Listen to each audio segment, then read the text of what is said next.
sementara insyaallah ya. Pada pagi hari ini Allah mendengarkan apa yang kalian mintakan kepada Allah Subhanahu wa taala. Insyaallah dikabul. Dan alhamdulillah, terima kasih Ibu Ustazah Khotrunada Syatiri Ahmad sudah hadir di antara kita. Terima kasih Bu Ustazah sudah sampai di sini. Baiklah, masih capek Ustazah atau mau minum dulu? Enggak, karena kita sudah lalui acara demi acara. Jadi memang kita setelah Ustazah datang langsung bisa dimulai. Ya. Untuk itu marilah kita sama-sama mendengarkan tausiah yang akan disampaikan Ustazah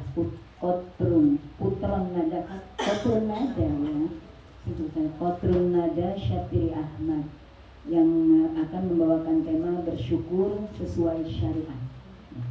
Kepada Ustazah Khotrunada Syatiri Ahmad kami persilakan.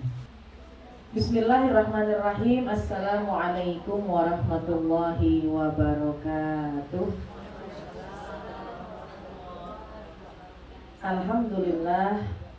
Alhamdulillahirabbil alamin wa bihi nasta'in wa la umuri dunya waddin. Wassalatu wassalamu ala sayyidina Muhammadin wa ala alihi wa ashabihi ajma'in, amma ba'du. Subhanaka la ilma lana illa ma 'allamtana innaka antal alimul hakim. Rabbi shrah li sadri wa yassir li amri wahlul 'uqdatam min lisani yafqahu qawli. Shadaqallahul adzim. Yang sama-sama kita cintai, kita banggakan, sahibatul bait yang punya acara, wabil khusus yang sedang berbahagia, Adinda Tamara Ayu Farhana, Kak Tara ya, alhamdulillah. Juga Ananda Mahatma Adi Narendra, ini Abang Rere berarti namanya ya. Oke. Kemudian Adinda Nabila Ayu Fahira, alhamdulillah, beserta dengan seluruh orang tua dan para keluarga besar yang mohon maaf tidak saya sebutkan satu persatu. Mudah-mudahan semua yang hadir selalu dalam keadaan sehat walafiat. Jamaah sekalian yang insya Allah dirahmati Allah Subhanahu wa ta'ala, alhamdulillah pada pagi hari ini Allah izinkan kita bisa bersama-sama berkumpul di tempat yang penuh dengan berkah. Salawat salam kita sampaikan kepada baginda kita Nabi besar Muhammad sallallahu alaihi wasallam. Terima kasih kepada Bunda Imelda yang menjadi wasilah saya pertemuan kedua kita nih ya, karena sebelumnya pernah ketemu kemudian langsung WA-an mau ketemu di sini silaturahim. Alhamdulillah, terima kasih sudah diajak silaturahim di sini, sudah diajak silaturahim ke keluarga. Insya Allah pertemuan kita mendapatkan limpahan berkah dari Allah Subhanahu wa ta'ala. Baik jamaah sekalian, hari ini kita berkumpul dalam keadaan yang berbahagia, dalam keadaan yang bergembira, karena akan kita doakan Ananda Adinda Tara yang sekarang di dalam perutnya ada calon bayi berusia 4 bulan. Ibu, biasanya kita kalau datang ke satu acara itu suka suka kebawa dengan suasana acara. Kalau sekiranya kita takziah ya, maka kita tak kenal ataupun kadang kita kenal tapi kita pasti ikut berduka. Kalau kita datang ke suatu acara pernikahan ya, mau naik ke pelaminan, itu biasanya pas naik ke pelaminan suami istri mau pengantin baru, pengantin lama pasti udah main pegang-pegangan dan kayak gitu. Kalaupun misalnya ada acara tasyakur pernikahan, itu biasanya juga terpancing kita pulang-pulang kayaknya jadi pengantin baru lagi. Nah kalau hari ini acaranya ada acara 4 bulanan, mudah-mudahan pulang hamil lagi apa? Mudah-mudahan bilang sama anaknya itu kayak cucu lagi gitu ya. Artinya bukan itunya, tapi ikut berbahagia, ikut bergembira. Dan hari ini adalah bentuk rasa syukur, karena yang namanya rasa syukur itu macam-macam. Begitu banyak nikmat karunia dari Allah Subhanahu wa ta'ala. Dan hari ini kita berkumpul tasyakur 4 bulanan, karena yang namanya nikmat dari Allah itu luar biasa, gak ternilai. Dan anak diantara adalah karunia dari Allah, karunia yang terbesar. Ya, jadi kita gembira. Lalu kenapa diadakannya 4 bulan? Ada yang mengadakan 7 bulan, gak apa-apa. Ini adalah sebuah tradisi aja. Mau bikin 4 bulan boleh, 4 bulan juga bikin, 7 bulan juga boleh. 4 bulan bikin, 7 bulan bikin, 4 bulan enggak, 7 bulan aja. Atau 4 bulan aja, 7 bulannya enggak, silahkan. Kalaupun nggak mau bikin acara begini, sekedar kita masak-masak, kita bagi kepada tetangga, itu juga nggak apa-apa. Itu bentuk rasa syukur. Allah yang ajarkan, wa amma bi ni'mati rabbika fahadis. Dan atas nikmat Tuhanmu maka bersyukurlah kepadanya. Nah, jadi hari ini Bu, kita dikumpulkan di sini untuk berbahagia, untuk bersyukur. Bukan saja berbahagia bersyukur, tapi kita juga bisa jadi jalin tali silaturahim. Alhamdulillah. Ini kira-kira Ibu sama saya udah kenal apa belum? Ya, belum ya. Sering lihat. Gimana lihatnya? Iya. Mungkin kalau suka ngeliat Islam Media pagi-pagi jam 5, saya di situ. Ya kayaknya mukanya kayak pernah kenal di mana gitu ya. Mungkin pernah lihat di TV One, Gama Indonesiaku. Saya dari situ. Nah, inilah momentum pertemuan ini. Bukan saja sekedar kita ikut bergembira, tapi kita bersilaturahim. Saya ketemu sama Ibu Imelda dan keluarga, kemudian Ibu jadi kenal sama saya, yang tadinya cuma lihat di layar kaca, sekarang jadi bisa ketemu langsung. Alhamdulillah. Berarti saya nggak gede-gede banget Ibu ya, karena bisa masuk. Kalau gede berarti ya, Masya Allah. Baik, Alhamdulillah hari ini begitu banyak kebaikannya. Pertama silaturahim, dan yang kedua memang kita bersyukur kepada Allah. Allah yang perintahkan kita, kalau kita mendapatkan nikmat, wa amma bi ni'mati rabbika fahadis. Maka atas nikmat Tuhanmu jangan lupa untuk kita bersyukur kepada Allah. Adapun bersyukur sesuai dengan syariat bebas. Mau bersyukurnya sekedar makannya ditambahin, masaknya, kemudian bagi tetangga kanan, kiri, depan, belakang karena sesuai kemampuan, silahkan. Atau bahkan gak punya apa-apa, bersyukurnya hanya sekedar sholat 2 rakaat, bersyukur kepada Allah karena diberikan karunia anak atau diberikan nikmat apapun, boleh. Karena yang namanya bersyukur adalah apa saja silahkan dilakukan sesuai dengan kemampuan kita. Dan diantara cara bersyukur hari ini adalah komplit. Pertama, ngajak ibu-ibu semuanya hadir di sini untuk ikut berbahagia, ikut bergembira. Wa amma bi ni'mati rabbika fahadis. Dan atas nikmat Tuhanmu bersyukurlah. Caranya bagaimana bersyukur? Fahadis. Sampaikan, ceritakan kepada orang lain bahwa kebetulan nih cucunya keberapa nih kira-kira? Pertama, alhamdulillah nih mau dapat cucu pertama nih. Ini mau punya anak pertama, alhamdulillah. Nah, itu adalah sebuah kebahagiaan yang kita ajak semua orang ikut berbahagia. Insya Allah hari ini yang hadir di sini semuanya bahagia. Nggak ada yang sedih, saya lihatin ya. Di sini nggak ada yang sedih, nggak ada yang berduka, semuanya bahagia, semuanya kayaknya muda-muda semua yang hadir. Sepantaran kemudian sama Kak Farah kayaknya di sini ya. Sepantaran gimana? Karena kalau duduk begini nggak kelihatan nih. Nah, beda-beda tipis nggak kelihatan, karena nggak kelihatan kayaknya semuanya. Saya nggak ngerasa beban gitu di sini maksudnya. Dan duduk ini adalah semua sama nih. Kayaknya kalau duduk begini nggak kelihatan mana tua mana muda. Nanti kalau pas bangun baru kelihatan.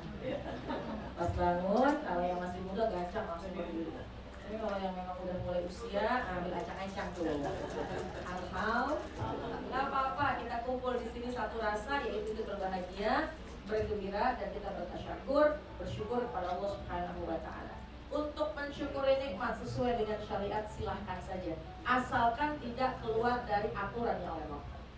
Ada orang yang naudzubillah min dzalik, dia bergembira, akhirnya mohon maaf dia foya-foya, dia mabuk-mabukan, dia akhirnya melakukan sebuah kemaksiatan. Naudzubillah, dia lupa padahal yang memberikan nikmat itu adalah Allah. Kenapa dia justru dengan nikmat yang Allah berikan kepada dia bahkan dia bermaksiat? Naudzubillah. Tapi alhamdulillah hari ini kumpul di sini, kemudian bentuk rasa syukurnya adalah nikmat yang Allah berikan kepada kita, khususnya nikmat yang diberikan kepada Ananda Namara. Ini kembalikan lagi kepada Allah. Dengan cara apa? Dengan cara berdoa, dengan cara berzikir, ngundang tetangga, ngundang orang lain. Kemudian ada yang di dalam kotak ini, apa itu kotaknya? kue, lemper, ada yang dimakan, pas dibuka tutup lagi, ya Allah anak saya suka, tutup lagi, ntar aja buat di rumah, silakan. Artinya apa? Itulah kebahagiaan, berbagi, ya, berbagi kebahagiaan. Makanya kalau ada orang ulang tahun, Bu, itu kan diantaranya bentuk rasa syukurnya adalah traktir teman-temannya, ya, itu tradisi, boleh. Kenapa? Karena dia berbahagia, traktir teman, bagi makanan, masak yang berlebihan, atau bahkan kita memberikan hadiah goodie bag gitu ya, itu adalah bentuk rasa syukur dengan memberikan hadiah. Alhamdulillah. Nah itu silahkan. Adapun bentuk rasa syukur dalam Islam, silahkan saja sesuai dengan kemampuan, asalkan tidak bermaksiat kepada Allah. Insya Allah kalau dia bersyukurnya kepada Allah bentuknya tidak keluar dari syariat. Kalau dia bersyukurnya kepada Allah dengan berzikir, dengan berdoa, ingat kepada Allah, dengan berbagi, dengan berbagai macam kebaikan-kebaikan, maka insya Allah la in syakartum la azidannakum, maka nikmat yang Allah berikan akan Allah tambah lagi. Amin ya robbal. Udah, kita mah jadi umatnya Nabi Muhammad SAW tuh paling enak. Kalau ada nikmat, bersyukur. Kalau kita lagi punya nikmat, ayo kita bagi-bagi sama orang. Punya kelebihan harta, kita berbagi sedekah. Itulah cara kita bersyukur nikmat Allah. Itulah sesuai dengan yang Allah atur dalam Al-Quran, yang Allah perintahkan dan juga yang Nabi sarankan. Jadi bentuk rasa syukur kita, kalau apapun yang kita alami, mau nikmat kecil ataupun nikmatnya yang besar seperti hari ini, mendapatkan calon bayi, maka udah, yang paling tepat adalah kita bersyukur kepada Allah sesuai dengan kemampuan kita. Lalu kenapa, pertanyaannya, kenapa sih 4 bulan harus bikin kayak begini? Kenapa kalau ada 4 bulan harus ada tasyakur yang model seperti ini? Apalagi didoakan dengan doa yang istimewa. Karena dalam Al-Quran Allah firmankan, dan juga baginda Rasulullah SAW sampaikan, bahwa sesungguhnya penciptaan manusia itu pada 3 level, 3 tingkatan. Yang pertama, arba'ina yauman nutfah, 40 hari pertama masih campuran mani, mohon maaf. Kemudian arba'ina yauman mithla dzalik mudghah, nutfah, mudghah. Mohon maaf, yang kedua alaqah. Apa itu alaqah? Segumpal darah. Jadi 40 hari pertama ini adalah masih bercampurnya mani, dia proses. Kemudian 40 hari kemudian segumpal darah. Kemudian 4 hari yang ketiga mudghatan, sudahlah jadi segumpal daging. 40 pertama, 40 ketiga, 40 pertama, 40 kedua, 40 ketiga. 1 mani, kedua segumpal darah, kemudian segumpal daging. Ketika sudah terjadi gumpalan daging, kemudian Allah izinkan malaikat meniupkan ruh. Allah memerintahkan malaikat, tentunya Allah yang menggerakkan. Allah meniupkan ruh pada bentuknya daging tersebut.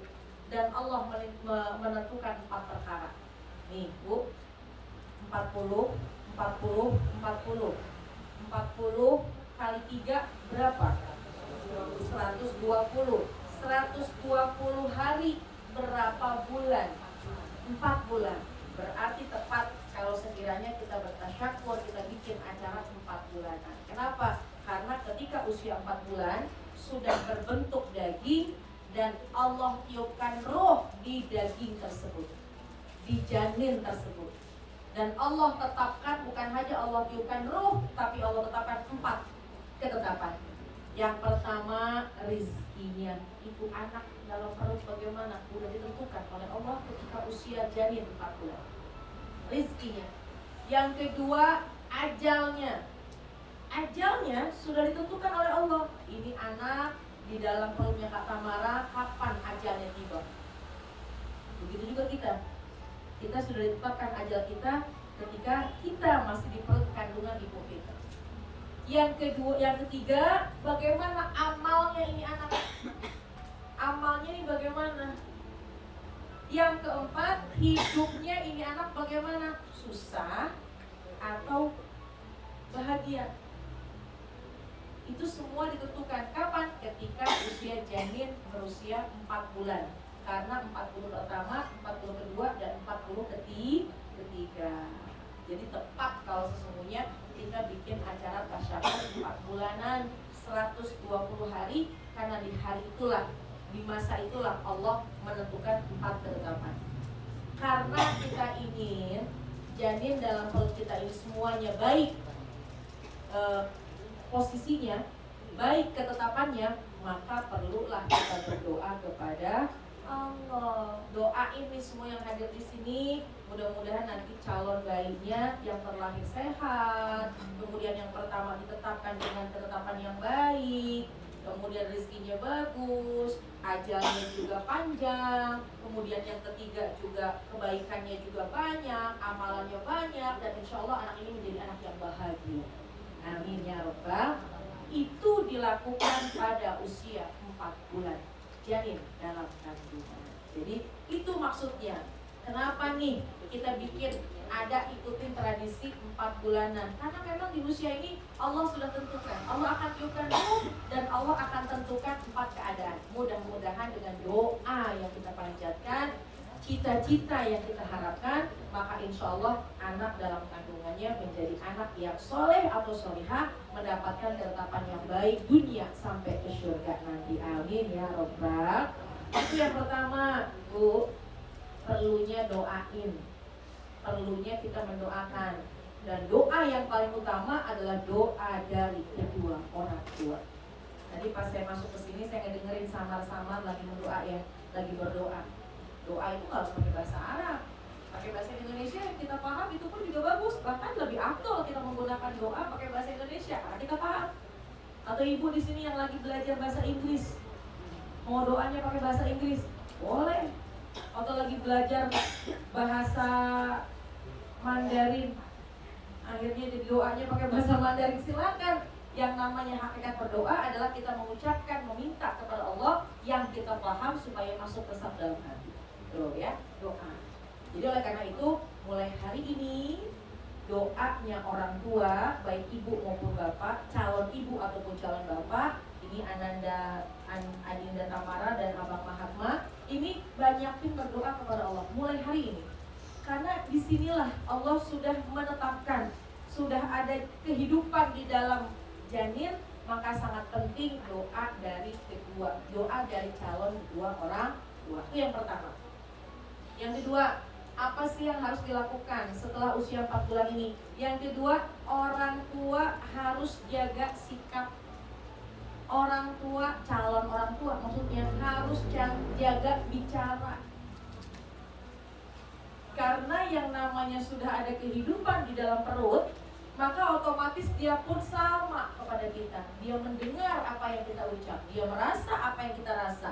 Makanya mungkin kalau ke dokter, mungkin nggak sih pernah pastinya disuruh sama dokter, ibu jangan stres, ya, ibu jangan stres, abang Rere jagain Katara jangan sampai stres, gitu ya. Bu, ini buat yang lagi hamil. Kalau ibu kira-kira sampai rumah gitu nggak? Bilang sama suami, bang, katanya saya nggak boleh stres. Boleh juga, kenapa? Soalnya kalau stres kan darah tinggi, gulanya pada manis, gitu ya.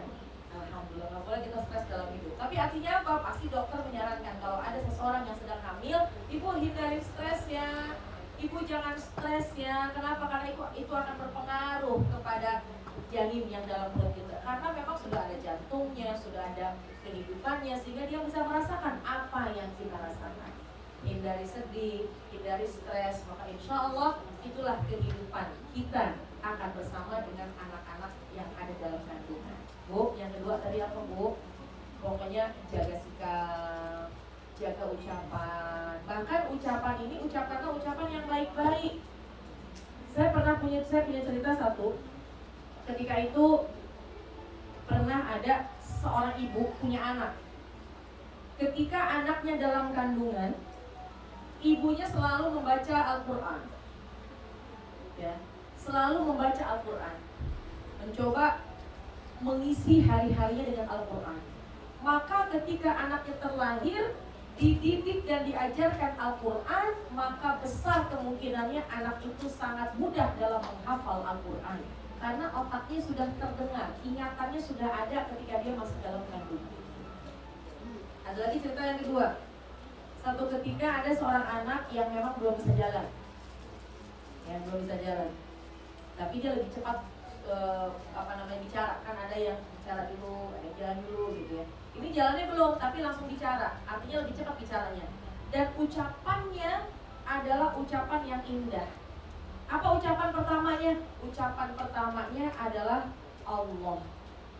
Anak tersebut ketika dia mulai bisa bicara, yang diucap kalimat indahnya adalah Allah. Meskipun gak jelas, karena kan yang namanya ucapan, kalau memang giginya belum penuh, giginya gak komplit, maka akan berpengaruh kepada lafaz ya, kepada fasihan dalam bicara. Coba deh, kalau ibu yang giginya masih penuh, yang giginya masih komplit, pasti kalau menyebutkan sesuatu, kalau baca Quran pasti fasih. Kalau baca sholawat pasti fasih. Tapi coba sekiranya mohon maaf, yang mungkin usianya sudah 70-an, yang kebetulan datang ke pengajian gigi palsunya lupa pakai, ketika baca sholawat kira-kira ada nggak fasih di situ? Ada sesuatu yang nyangkut gitu kayaknya ya. Nah sama ketika anak kecil, ketika mengucapkan kalimat Allah, maka kayak ada sesuatu yang memang belum sempurna lah dalam pengucapannya, belum pasti. Tapi tahu maknanya ibunya bahwa itu adalah kalimat Allah. Kemudian diusut, kenapa sih ini anak ketika ucapan pertamanya langsung yang dikatakan adalah Allah? Oh ternyata ibunya punya kebiasaan, kalau dia mau mengucapkan apapun selalu mengucapkan Bismillah. Dan kalaupun dia mau melakukan apapun, kalaupun misalkan dia lata, kalaupun dia mau jatuh, kalaupun dia mau tarik nafas, kan orang kalau hamil kadang-kadang berat ya, 4 bulan, 5 bulan, 6 bulan. Ibu ngerasain, ingat waktu masih hamil? Ingat waktu hamil dulu? Kira-kira 7 bulan, selama berapa bulan tuh gak bisa tengkurap? Kayaknya udah berbulan-bulan tuh gak bisa tengkurap ya. Kemudian juga kalau tidur juga kayaknya udah luar biasa deh, udah susah ya. Nah ini nih, ketika ditanyakan apa sebabnya, karena ketika mungkin ibunya lagi kelelahan, ibunya lagi mengangkat beban, kemudian juga lagi capek, maka ketika dia menarik nafas, ibunya selalu membiasakan dengan kalimat Allah. Mau bangun Allah gitu ya. Kalau Rana kan kalau lagi hamil kan begitu kan, terus mau turun, kalau mau turun tuh berat gitu kayaknya Allah gitu.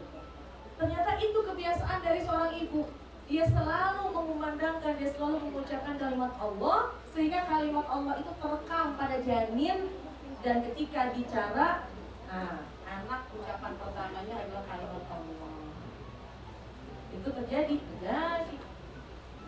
Dengan sebab apa? Karena orang tuanya menjaga lisannya, menjaga hatinya, dan menjaga perbuatannya. Jangan sampai yang kita lakukan ini berdampak kepada anak dalam kandungan. Insya Allah. Yang pertama doa, yang kedua adalah kita jaga sikap. Ya, kita nih calon ibu jaga sikap, kemudian juga jaga ucapan, karena itu semuanya akan terekam dalam kehidupan janin nanti kelak. Kemudian apa nih yang ketiga? Yang paling penting nih poin ketiga. Apa yang paling penting poin ketiga? Sabar. Sabar. Kayaknya kalau sabar itu harus punya ekstra ya. Karena apalagi kalau janin di dalam kandungan itu kan luar biasa, Bu. Kira-kira waktu ibu hamil 8 bulan itu gimana itu rasanya? Kayaknya kita kalau pengen kita titipin sih kita titipin ya. Tapi memang nggak bisa kemana-mana kita bawa. Tapi apa yang menyebabkan kita bisa melewati itu semua? Sabar. Lagi hamilnya sabar. Suami dampingin istri juga sabar. Kemudian semakin usia semakin banyak, semakin bertambah kandungannya, maka juga semakin berat, maka sabar. Tidur sini salah, situ salah, kaki gantung sebentar, bengkak, mau tidur berebut bantal.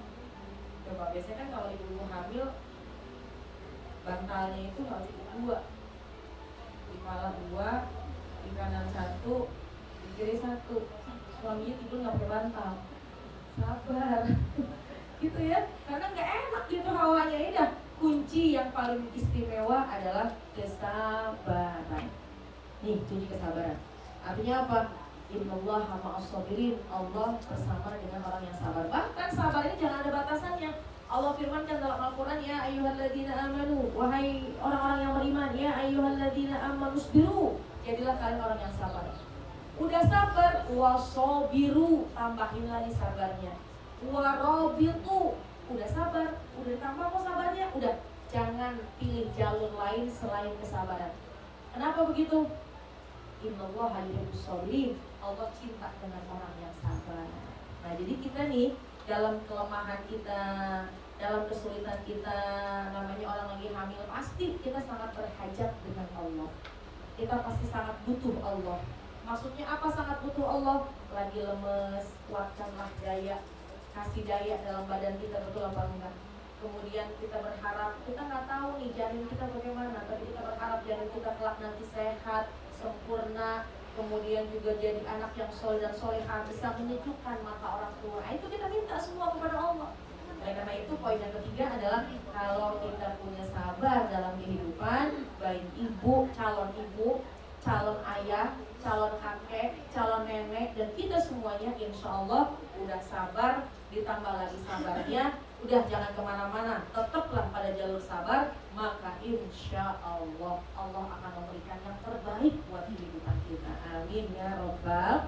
Yang paling akhir, yang jangan sampai lupa, khususnya ini pesan buat Ananda, Tara dan Kak Tara dan Bang Rere, bahwa pentingnya ini nih, apa itu? Mengupgrade diri dengan kualitas ilmu untuk mendidik anak. Apalagi di akhir zaman semacam ini, fitnah besar terjadi pada anak-anak kita. Betul apa enggak? Kalau ibu-ibu mah insya Allah udah mantap semua imannya, kayaknya hatinya udah pada mantap semua. Tiap hari baca Quran kan? Dapat 5 juz. 5 juz mah enggak deh, 2 juz deh. 2 juz enggak, 1 juz. 1 juz kayaknya berat, 5 lembar. 5 lembar kayaknya level 2 halaman. 2 halaman juga kayaknya lupa-lupa mulu deh sudah. 1 ayat baca enggak? Auzubillahi minasyaitonirrajim. Bismillahirrahmanirrahim. Yasin. Sampai 1 deh. Wal Qur'anil Hakim. 1 lagi deh. Innaka laminal mursalin. Sadaqallahul azim. Nah, insya Allah tetap ada ayat-ayat Quran yang kita baca. Oleh karena itu kita nggak usah, insya Allah Allah jaga iman Islam kita, karena kita memang sudah senang dengan majelis-majelis, kita sudah senang dengan kajian-kajian. Cuma nih fitnah yang besar akan terjadi pada anak cucu kita. Hati-hati di akhir zaman. Lalu bagaimana cara menanganinya? Nggak usah takut. Memang ada ilmu. Kata ini ada ucapan dari Sayyidina Ali, didiklah anakmu sesuai dengan pada zamannya. Didiklah anakmu sesuai pada zamannya. Ibu, dulu kita nih, termasuk saya, mungkin ibu, ini kan kita order lama. Jadi kalau misalkan orang tua nyuruh, kayaknya nggak berani nolak, betul apa enggak? Nggak berani kita membantah. Jangankan membantah, memandang orang tua aja nggak berani. Orang tua marah nggak berani mata kita melihat. Duduk aja. Kalaupun zaman dulu kita nih berbicara dengan orang tua nggak pernah kita mandang wajahnya, takut, takzim dulu. Tapi sekarang ini luar biasa. Kita memberikan nasihat dibalikin, kita kasih masukan langsung disangkal. Itu anak zaman sekarang. Tapi kalau kita mengambil ilmu, mempelajari ilmu bagaimana mengasah, mengolah anak ini supaya dia punya akhlak yang baik, maka insya Allah selamatlah kita sebagai orang tua. Jadi kuncinya ketika kita sudah kesempatan Allah izinkan kita punya keturunan calon anak, insya Allah kita niatkan untuk mengupgrade diri kita, kualitas diri kita dengan mempelajari ilmu agama. Bagaimana caranya dia baca Fatihah, bagaimana dia sholat, bagaimana ketika dia menutup aurat, di usia berapa dia harus menutup aurat, lalu bagaimana pergaulannya. Sebisa mungkin ambil peran itu dari kedua orang tua. Karena kata Nabi, mandalla ala khairin falahu mithlu ajri fa'ilihi. Bu, kata Nabi, mandalla ala khairin falahu mithlu ajri fa'ilihi. Siapa yang menunjukkan satu kebaikan itu dikerjakan, maka selama kebaikan itu dikerjakan, pahalanya akan mengalir kepada yang menunjukkan. Ini saya cuma menggambarkan gini aja. Kalau misalnya nanti ketika anaknya terlahir, anaknya Kak Tara lahir, kemudian sholat ibu yang ngajarin, kemudian sedekah ayah yang nunjukin, yang memberikan, yang mencontohkan, kemudian akhlak baik kepada orang tua ketika Kak Tara dan Kak Rere mencoba berbakti kepada orang tua, dicontoh sama anak, oh orang tua aku bakti sama orang tuanya, sama nenek kakeknya, maka aku akan mencontoh. Ibu bisa bayangin kalau anak kita melakukan satu kebaikan yang itu dicontohkan langsung oleh kedua orang tuanya, bisa dibayangin berapa banyak pahala yang akan dimiliki oleh kedua orang tua. Ketika orang tuanya ngajarin Fatihah, nah baca Fatihah, Alhamdulillahirobbilalamin, kan gitu. Kadang-kadang di terbata-bata kan. Selama itu anak bisa membaca Fatihah sampai dia tua, sampai dia nanti meninggal dunia, maka pahala itu akan mengalir kepada kedua orang tua. Kemudian kita mencoba mengajarkan anak rajin sedekah, senang berbagi kepada orang lain. Selama anak itu cinta dengan kebaikan, cinta dengan sedekah, maka orang tuanya akan mendapatkan banyak pahala. Orang tuanya, ibu bapak ngajarin sholat begini gerakannya, bacaannya begini, maka selama dia sholat seumur hidupnya, maka pahalanya akan mengalir kepada kedua orang tuanya. Minimal orang tua harus menjadi uswah, menjadi contoh buat anak-anaknya memiliki akhlakul karimah. Tapi untuk memiliki akhlakul karimah harus ada modal. Modalnya apa? Jangan kita sungkan untuk belajar ilmu syar'i.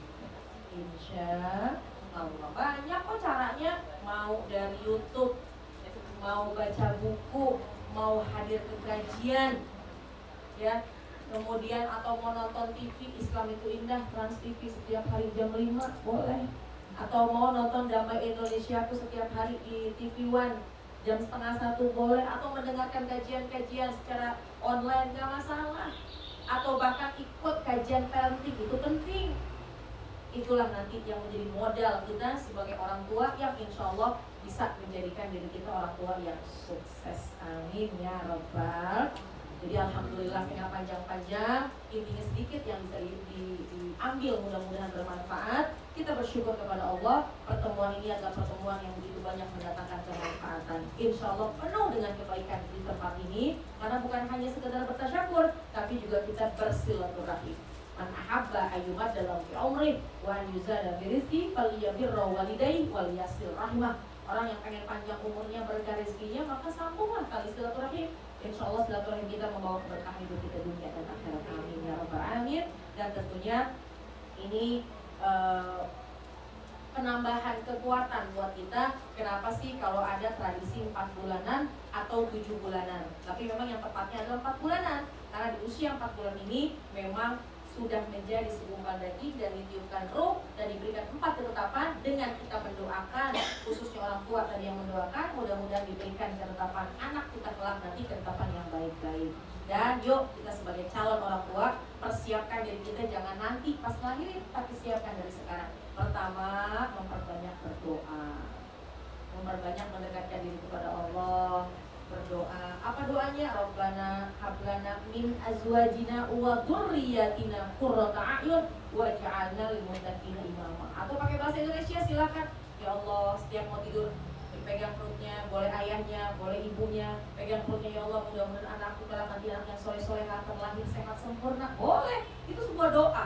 Jadi itu yang kita ucapkan kepada Allah. Kemudian yang kedua, kita jaga sikap kita, jaga ucapan kita. Ingat, ketika sudah usia 4 bulan, dia sudah punya roh, dia sudah ada jantungnya, sudah punya kehidupan, maka dia akan bersama kita. Jaga sikap dan jaga perbuatan, karena itu akan berdampak kepada anak kita di dalam kandungan. Yang ketiga, apa yang ketiga Bu? Yang ketiga apa? Sabar. Sabar, udah gak ada kunci lain selain sabar. Kalau sabar, badan akan jadi sehat. Badan akan coba deh, ibu kalau sekali aja marah, habis marah, tensinya tinggi, asam lambungnya naik, nggak bisa tidur, ke dokter, saya pusing, ada masalah ya Bu, apa yang lagi dipikirin, pasti kan begitu. Udah Bu, dikasih obat tidur, obat istirahat, udah tidur istirahat udah selesai, sehat. Ya,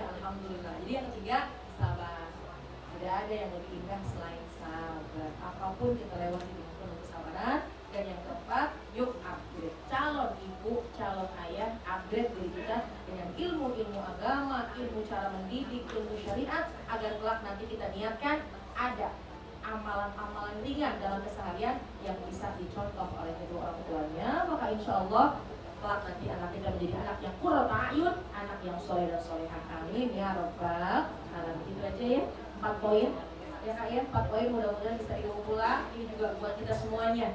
Mudah-mudahan ibu yang punya calon punya cucu, mudah-mudahan juga bisa memberikan nasihat kepada anaknya. Poin ini saya bukan nasihatin, karena saya kayaknya ngeliatin nih usianya lebih senior gitu ya. Sekali lagi nih bukan ngajarin, karena pasti ibu udah lebih berpengalaman, cuma sharing aja. Mudah-mudahan sharing kita pada pagi hari ini banyak membawa manfaat, sangat berkah dan manfaat kalau bisa langsung kita amalkan. Amin ya rabbal alamin. Kita baca Al-Quran surat Al-Fatihah. Kita doakan Kak Tara, Abang Rere, mudah-mudahan selalu dipelihara, dijaga Allah Subhanahu wa taala. Kemudian juga Kak Nabila, mudah-mudahan juga baru selesai, alhamdulillah S2. Mudah-mudahan diberikan kesuksesan, kelancaran, keberkahan. Semua keluarga besar dilimpahkan kebaikan, keberkahan, kebahagiaan. Dan yang kita doakan khusus untuk calon janin nanti, calon anak nanti yang terlahir, insya Allah diberikan kemudahan, diberikan kelancaran, diberikan kesehatan. Insya Allah akan menjadi anak yang soleh atau solehah, apapun jenisnya, apapun laki atau perempuan jenis kelaminnya. Kalau anak perempuan, insya Allah yang kita minta, yang penting dia sehat, yang penting dia selamat, dan yang penting kelak nanti menjadi anak yang menyejukkan mata kita, dan insya Allah menjadi anak yang soleh-solehah, bisa membanggakan kedua orang tuanya. Amin ya rabbal alamin. Yang hadir biar pada sehat, banyak urusannya mudah-mudahan dimudahkan, banyak hajatnya mudah-mudahan dikabul. Kita minta kepada Allah mudah-mudahan sisa usia kita ini bisa Allah kasih kita ibadah, senang ibadah, beristiqomah. Kapanpun Allah jemput kita dalam keadaan husnul khatimah. Itilkan ya ila hadratin Nabi al-Fatihah. A'udzu billahi minasyaitonir rajim. Bismillahirrahmanirrahim. Alhamdulillahirabbil alamin. Arrahmanirrahim. Maliki yaumiddin. Iyyaka na'budu wa iyyaka nasta'in. Ihdinas siratal mustaqim. Siratal ladzina an'amta 'alaihim ghairil maghdubi 'alaihim waladdallin. Amin. Rabbana ighfir lana wa liwalidayna amin. Terakhir, hadiah dari saya untuk Kak Tara dan Abang Rere, nanti buka surat Ali Imran ayat 36. Di situ ada doanya Ibu Hana. Ibu Hana itu ya, surat Ali Imran, Ibu Hana itu istrinya Imran. Makanya kenapa disebutkan surat Ali Imran, karena menceritakan tentang keluarganya Imran. Nah, jadi Imran punya istri namanya Hana. Hana lama nggak punya anak. Kemudian satu ketika dikabarkan Hana ini hamil. Gembiranya luar biasa sampai dia bernazar, ini nadartu ma fi batni muharraran fataqabbal minni. Aku bernazar apa yang dalam kandunganku ini akan aku serahkan untuk menjaga Baitul Maqdis. Nah ya, itu ceritanya. Tapi ada juga doa yang dalam Al-Quran surat Al-Imran ayat 36 yang itu dibaca oleh Hana. Doanya dia minta untuk perlindungan.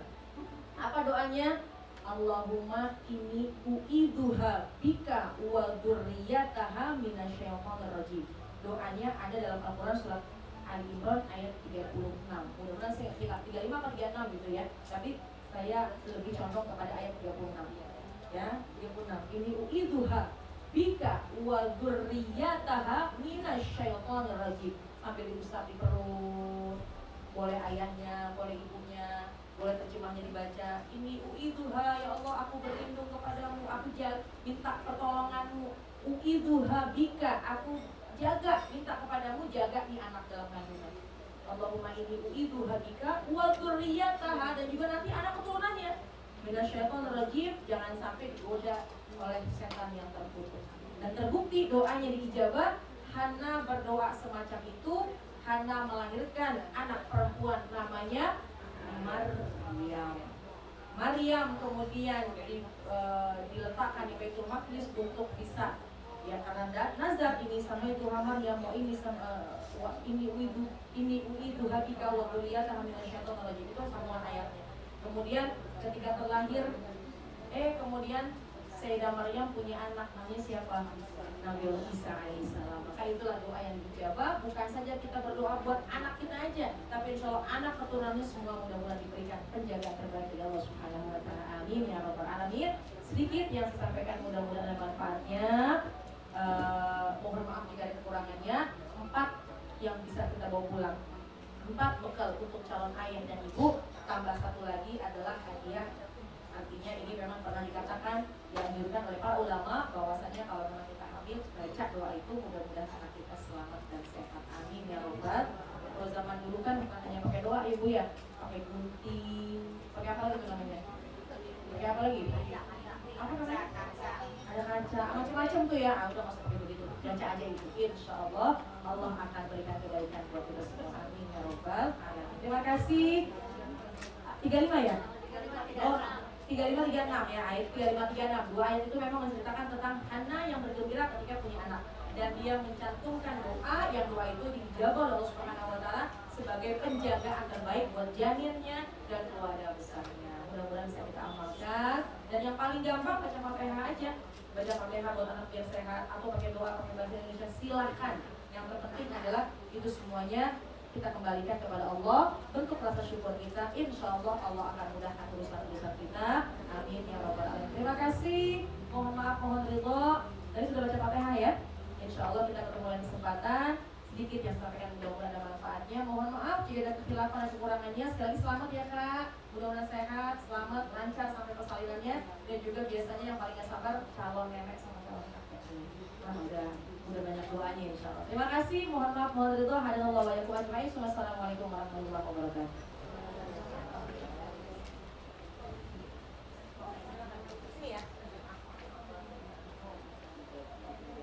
Ya, terima kasih, Masya Allah.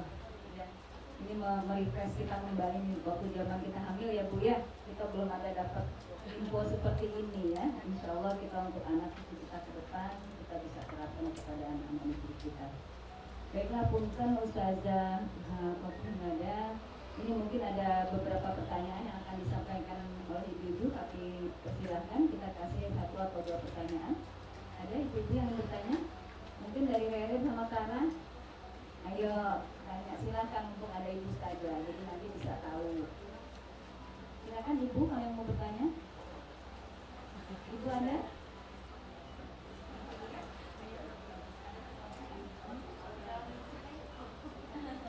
Ada, malu nih Ustazah berapa?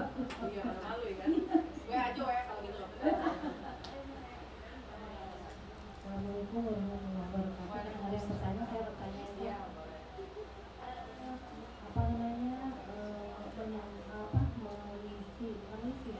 Mengevaluasi sekarang dengan zaman yang luar biasa ya, pengaruh global warming lebih kuat daripada ini. Nah, apakah sekarang kan banyak orang nih sekuler ya, jadi anak-anak muda yang sudah dewasa terus dia mengikut dan tidak mental dan dia belum kuat. Bagaimana cara mengantisipasi kita sebagai orang tua? Kasih. Assalamualaikum warahmatullahi wabarakatuh. Ada lagi pertanyaan, nanti sekaligus dijawab 2 pertanyaan mungkin ya.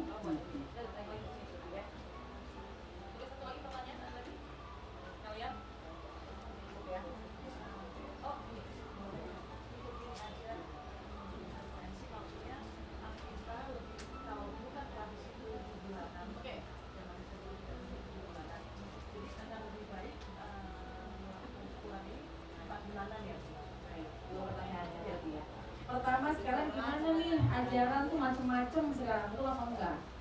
Ajaran tuh bener-bener ada yang sekuler, ada yang betul-betul kalaupun memang misalnya sunnah tapi bagaimana gitu ya. Lalu bagaimana tugas kita sebagai orang tua? Yang pertama tentunya kita lebih teliti, lebih jeli. 1, anak kita ini sekolah di mana? Yang kedua, berguru dengan siapa? Yang ketiga, bertemannya dengan siapa? Itu tugas kita. Karena ini penting, karena orang tua ini kan dia bertanggung jawab sampai kapan? Sampai ketika dia menikah, sampai dia menikah. Kalau sudah menikah maka lepas gitu ya. Tapi dalam sisi pendidikan, dalam sisi perkembangan, dalam sisi ilmu pengetahuan ini hati-hati karena begitu mudah sekarang mengakses. Jadi yang pertama adalah kita cari tahu, tentu orang tua biasanya yang akan memilihkan sekolah yang terbaik buat anak kita. Pasti orang tua kalau milih sekolah buat anak pasti itu akan melihat siapa, rujukannya apa, pelajarannya apa, siapa pemimpinnya, siapa ketua yayasannya, maka apa ajarannya. Nah itu tuh yang pertama. Jadi jangan sekedar mahal, keren, bagus, masukin. Nah itu jangan begitu, tapi lihat dulu nih bagaimana kualitas dari sekolahnya, siapa pimpinan yayasannya, kemudian bagaimana ajarannya, sekolahnya itu bagaimana. Karena sekolah ini hampir bisa dibilang setengah atau bahkan bukan setengah, bisa dikatakan lebih banyak di kehidupan di sekolah, di luar. Di rumah hanya tinggal capeknya aja, tinggal mereview pelajaran, tapi kan apa yang didapat di sekolah. Maka itu yang pertama. Kalau kita mau sekolahin anak, maka kita lihat bagaimana pendidikannya, bagaimana sekolahnya, siapa dan apa ajarannya. Boleh kita minta bukunya apa, kalau memang dia belajar Islam, kitabnya apa, itu kita akan diskusi dengan guru yang memang paham. Yang kedua, kita lihat siapa sih yang menjadi rujukannya. Ya, tadi gurunya siapa, kalau misalnya anak kita memang udah dewasa, dia senang kajian, boleh kita bertanya, siapa yang mengisi kajian? Lalu di mana pengajiannya? Apa pelajarannya? Karena mohon maaf dikhawatirkan kalau memang lagi kosong di brainwash, akhirnya bisa mempengaruhi bukan jadi anak ini bakti sama orang tua, bahkan bisa melawan. Naudzubillah, bukan itu.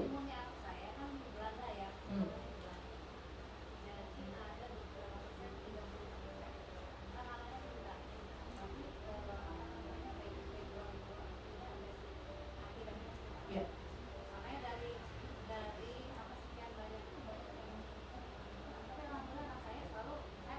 Ya, makanya hanya dia memang hanya saya yang sekaya. Hanya saya yang puasa kan 18 jam. Ya. Jadi ya udah. Ya, betul. Itu yang hati-hati. Kita tidak bisa kontrol lagi. Betul. Ya, karena apalagi dengan jarak yang jauh. Nah, terus kemudian memang ilmu pengetahuan sangat penting untuk anak jadi pinter. Sekolah silakan tinggi-tinggi untuk anak jadi pinter, tapi jangan lupa ilmu agama atau ilmu akhlak yang tadi saya sampaikan penting untuk apa? Untuk dia menjadi manusia yang benar. Ilmu menjadi anak pintar, tapi dengan ilmu akhlak, ilmu syariat, maka dia menjadi anak yang benar. Dan kita pengen mana? Pinter nggak bener nggak pinter, atau pengen pintar dan bener? Pengennya pintar dan bener, tapi sebisa mungkin seminimal-minimalnya bener deh. Pintar banget mah nggak apa-apa, yang penting bener. Artinya kalau benar itu berarti akhlaknya bagus, sama orang tuanya santun, kemudian dia bisa sholat, dia menjalankan syariat, udah pintar-pintar banget, S3, S2, S5, S0, S7, S3 gitu ya misalnya. Tidak perlu yang penting adalah bagaimana akhlak. Akhlak ini ketika dikatakan siapa manusia yang paling baik, ya Rasul, kata sahabat. Kemudian baginda Rasul menjawab, ahsanuhum khulqan, yang paling baik akhlaknya. Manusia yang paling baik, manusia yang paling sempurna adalah ahsanuhum khulqan, yang paling bagus akhlaknya. Jadi pentingnya ilmu pendidikan silahkan setinggi-tingginya, S1, S2, S3, doktor dan sebagainya silahkan. Tapi diiringi dengan pendidikan ilmu syariat agar dia memiliki akhlakul karimah. Dengan ilmu umum dia menjadi pintar, dengan ilmu agama syariat dia menjadi benar. Kita pengen udah pintar juga benar, udah pintar benar juga, udah pintar akhlaknya bagus, itu luar biasa. Itu yang paling penting. Jadi yang kedua, lihat bagaimana siapa yang dirujuk gurunya, siapa yang dirujuk, kita harus tahu, jangan kita meremata gitu ya. Dan yang ketiga, bagaimana pergaulannya, udah di sekolah ini yang benar, udah gurunya kita review, oke, pelajarannya juga cakep, ternyata lingkungannya ini yang sangat berbahaya, sangat kuat. Orang berpengaruh dari lingkungan. 3 faktor ini ya, pendidikan dasar sekolahnya, kemudian siapa rujukannya, kemudian ketiga bagaimana lingkungannya. Ini harus kita orang tua turun berperan untuk menentukan. Dikhawatirkan ada yang salah, namanya anak kan masih kosong. Kalau dia masuk sesuatu yang dia nggak paham, dipikir itu yang paling benar. Nah itu yang hati-hati. Baik itu ya, Wallahu. Kemudian ini harus kita jadi sedikit ilmu parenting yang ada dalam Islam. Kata Imam Sayyidina Ali, 0 sampai 7 tahun jadikanlah anak ini sebagai raja. 0 sampai 7 tahun. Apa yang dia mau berikan? Ya kasih sayang, perhatian, jangan diomeli, jangan dimarahin, dialem, dilembutin. 0 sampai 7 tahun. 7 tahun sampai 14 tahun, jadikanlah anak ini sebuah peraturan. Buatlah anak peraturan. Karena usia 7 sampai 14 tahun ini usia yang sudah balik. Kalau perempuan haid maka dia sudah jatuh hukuman kalau memang dia meninggalkan sholat. Kemudian kalau memang anak laki-laki dia bermaksiat, dia sudah balik, dia sudah bermimpi, ikhtilam, maka dia pun juga sudah mendapatkan hukuman. Nah, usia 7 sampai 14 tahun inilah usia yang harus kita berikan peraturan. Jangan tinggalin sholat, ayo puasa, ayo zakat, bakti orang tua dan sebagainya. Usia 14 tahun ke atas, jadikan anak itu sebagai sahabat. Jangan dia mencari sahabat di luar kita. Kenapa? Karena kalau dia mencari jawaban di luar kita dikhawatirkan salah jawaban. Jadi ajak komunikasi. Gitu ya. Pertanyaan yang terakhir tadi, yang kedua terkait dengan apa tadi Pak? 4 bulan. Jadi bagaimana 4 bulan atau 7 bulan ini tradisi, bukan sunnah. Ini hanya tradisi. Mau tradisinya biasa 4 bulan silahkan. Kalaupun mau 7 bulan pun juga nggak apa-apa. Masing-masing plus minusnya ada. 4 bulan lebih afdol. Kenapa? Karena di usia 4 bulan inilah sudah terbentuk daging dan ditiupkan ruh dan ditetapkan 4 ketetapan. Dan kita harapkan dengan kumpul begini didoain ketetapan di usia 4 bulan pada janin tersebut baik semuanya. 4 bulan enggak, orang tuanya aja yang angkat tangan takut lamali misalnya. Ada orang yang seperti itu, udah di usia 4 bulan orang tuanya, ibu bapaknya habis sholat maghrib baca doa, nih kandungan kita 4 bulan baca doa, itu boleh. Nanti bikinnya 7 bulan. Kenapa 7 bulan? Karena mungkin terasa sudah lebih matang, boleh, nggak masalah. Jadi tidak kita menyalahkan yang bikin 7 bulan, atau bahkan kita juga menyalahkan orang yang 4 bulan. Ini tradisi. Mau bikin 4 dan 7 silahkan. Mau bikin 4 aja 7 enggak apa-apa. 4-nya enggak, 7 aja. Atau 7 aja, 4 enggak, boleh. Enggak bikin sama sekali pun enggak apa-apa. Karena bentuk rasa syukur kita kepada Allah bukan dengan yang khusus. Oh, kita punya keterbatasan, pengen tasyakur 4 bulan, sekedar ngundang ajak suami, ibu mertua, ibu bapak mertua, ibu bapak kandung, kemudian kita makan di rumah, makan timbel, ini juga tasyakur, itu juga bentuk bersyukur. Inti dari rasa syukur adalah kita ingat apa yang Allah berikan, nikmat itu datangnya dari Allah. Bentuk rasa syukur sesuai syariat silakan, sesuai dengan kemampuan. Wallahu a'lam. Baik, cukup ya sampai situ. Alhamdulillah, mudah-mudahan tepat jam 11, 5 menit lagi menjelang 5 menit menjelang 11.30. Ya, saya sampai jam berapa ya? Masya Allah. Saya ngomong jangan pulang kayaknya ya. Alhamdulillah, saya terima kasih, mengucapkan terima kasih bisa diajak silaturahim. Saya mohon maaf, mohon ridhonya kalau memang ada yang salah, ada yang khilaf. Tapi sekali lagi ini saya bukan ngajarin, saya bukan ngajar, saya bukan menggurui, tapi kita sharing. Ya, mungkin sedikit ilmu yang disampaikan ada manfaatnya, mudah-mudahan berkah buat kita semua. Amin ya rabbal alamin. Terima kasih sekali lagi. Hadanallahu wa iyyakum ajmain. Wassalamualaikum warahmatullahi wabarakatuh. Doa. Oh ya, ada yang belum punya cucu, ya, karena memang kalau yang namanya cucu tuh katanya gitu ya, katanya saya belum punya cucu sih, anak saya masih bujang. Oh ya, ada yang belum dapat jodoh. Ada yang belum dapat jodoh. Iya, ada yang belum dapat jodoh, ada yang belum punya cucu, ada yang udah punya 5 pengen lagi anak, gitu ya. Apa sih doanya? Doanya kalau satu, doanya kalau memang sudah punya anak, kemudian kita pengen anak kita benar semua, anak cucu kita benar semua, tadi Rabbana hablana min azwajina wa dzurriyyatina qurrata a'yun waj'alna lil muttaqina imama. Gitu ya, yang pertama. Rabbana hablana min azwajina wa dzurriyyatina qurrata a'yun waj'alna lil muttaqina imama.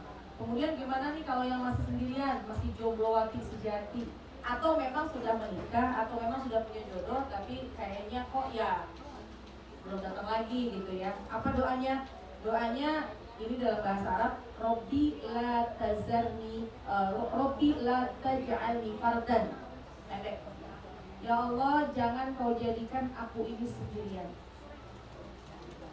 Wa anta khairul warisin, engkaulah sebaik-baik pemberi waris. Artinya kita jangan sendiri kan, kita pengen punya anak, kita pengen punya cucu.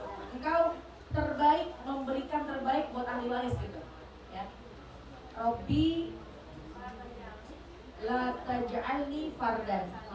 jangan kau jadikan aku ini sendirian. Robbi la taj'alni.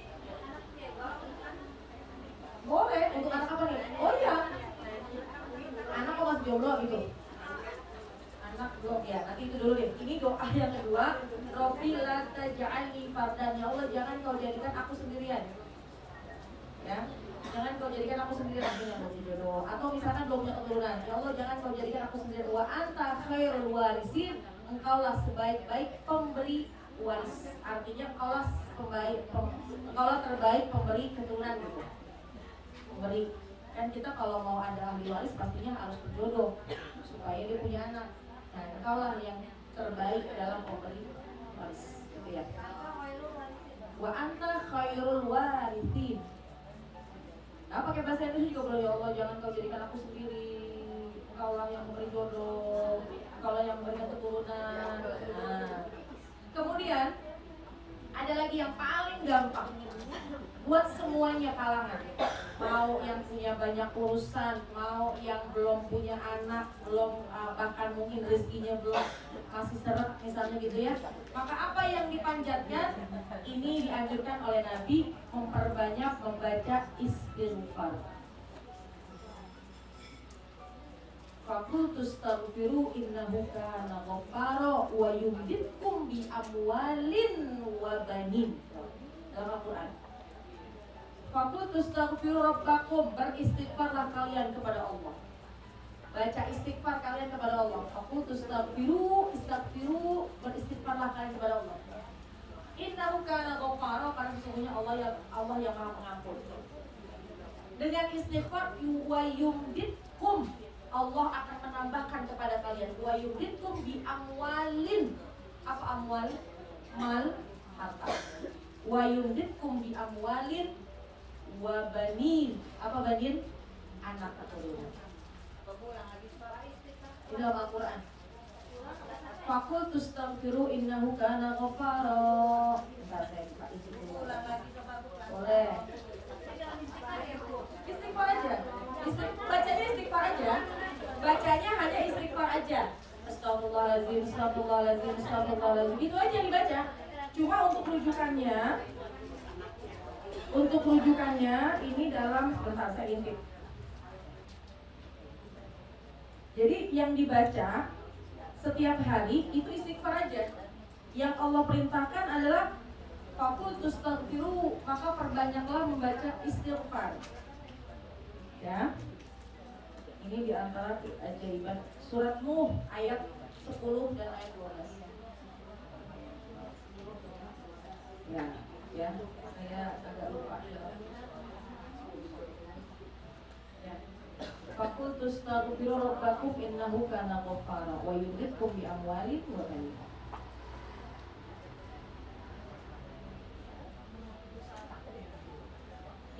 Itu di antara dalil bahwa sesungguhnya kita betul-betul diminta untuk beristighfar. Perbanyak istighfar. Ya. Saya mau menyampaikan lagi dalil. Kenapa sih cukup dengan istighfar maka semua akan beres, semua akan dikabulkan hajatnya? Kata Nabi gini. Itu cukup itu tadi ya? Cukup? Ada lagi dalil Nabi, kenapa sih kita dengan mau beres semua urusan, mau mudah semua urusan, terus kita cukup dengan istighfar? Kata Nabi gini, dalam hadis, man lazimal istighfar ja'alallahu lahu min kulli dhiqin makhraja wa min kulli hammin faraja wa razaqahu min haitsu la yahtasib. Kata Nabi, man lazimal istighfar, siapa orang yang merutinkan baca istighfar. Man lazimal istighfar, siapa orang yang merutinkan baca istighfar.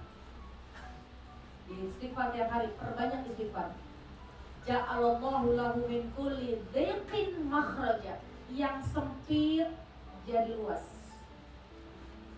Dia terasa sumpek, yang sempit-sempit jadi luas. Man lazimal istighfar ja'alallahu lahu min kulli dhiqin makhraja, yang sempit jadi luas. Wa min kulli hammin faraja, kegelisahan hatinya akan hilang. Gelisah hatinya, kok kayaknya saya belum dapat anak, kok saya belum dapat cucu nih, kok saya belum dapat jodoh nih, kok urusan saya tambah susah nih. min kulli hammin faraja. Gelisah akan jadi hilang. Yang ketiga, wa razaqahu min haitsu la yahtasib. Allah akan kasih rizki dari yang tidak disangka-sangka. Rizki bukan hanya uang. Rizki termasuk anak. Rizki termasuk jodoh.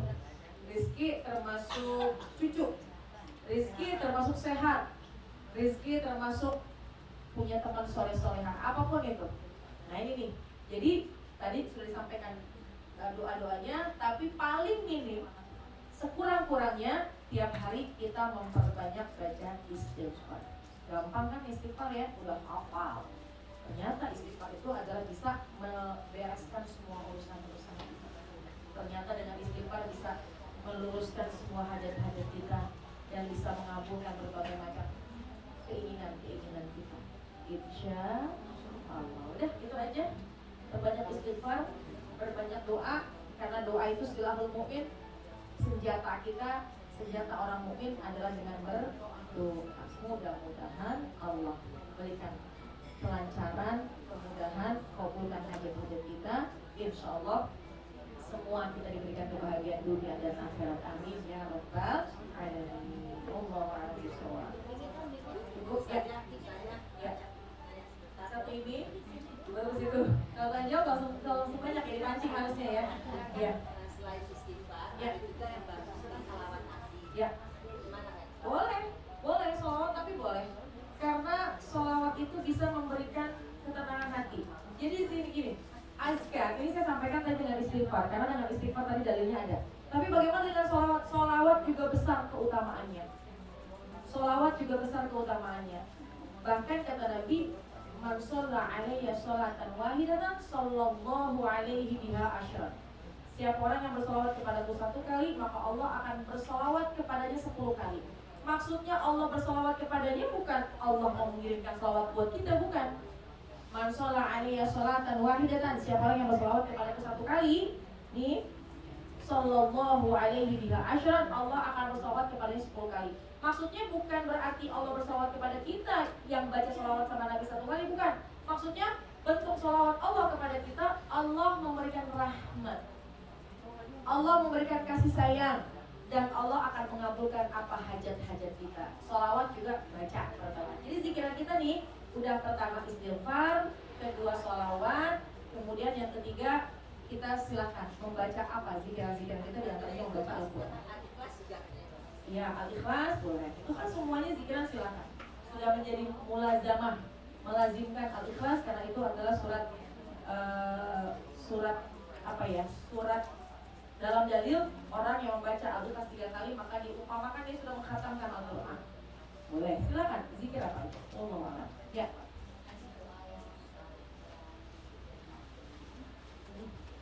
Ya.